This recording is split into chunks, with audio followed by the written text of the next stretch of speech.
آیا از این همه درد زخمی شده ای از گناه اینها و شرم پنهان؟ آیا سرباز هستی و ترسیده ای؟ به نور بیا، به نور بیا. آیا ضعیف هستی و از صحبت کردن میترسی؟ از چیزایی که نمیتوانی بپذیری؟ از نبود آرامش خسته شده؟ به نور بیا، به نور بیا و تو یک نجات دهنده پیدا خواهی کرد، ملایم و فروتن و منتظر آن طرف.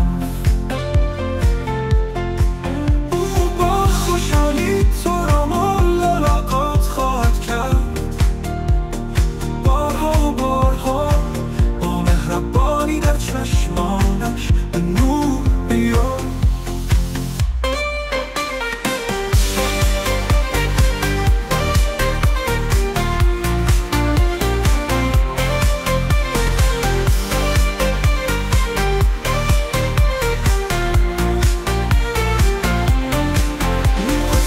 چگونه میتوانم اعتماد کنم که لطف او بیش از اندازه است؟ من میگویم که او جانش را برای ما داد،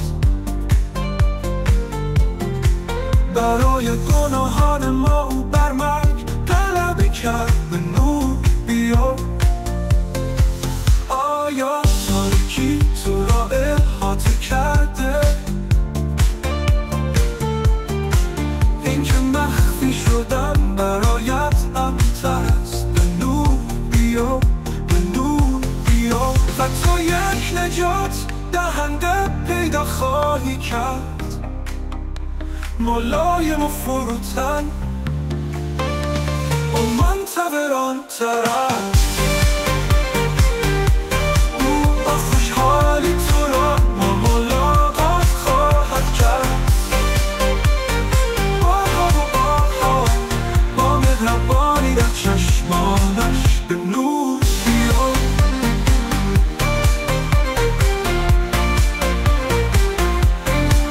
اگر برای آزادی خود آماده هستی، به نور بیا. اگر برای شفای خود آماده هستی، به نور بیا. اگر برای رستگاری آماده هستی، به نور بیا. او برای آزادی تو آماده است. به نور بیا. او برای شفای تو آماده است.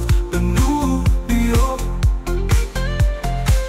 او خدای رستاخیز است، او قدرت مرگ را شکست داده. به نور بیا. و تو یک نجات دهنده پیدا خواهی کرد، ملایم و فروتن و منتظر آن طرف.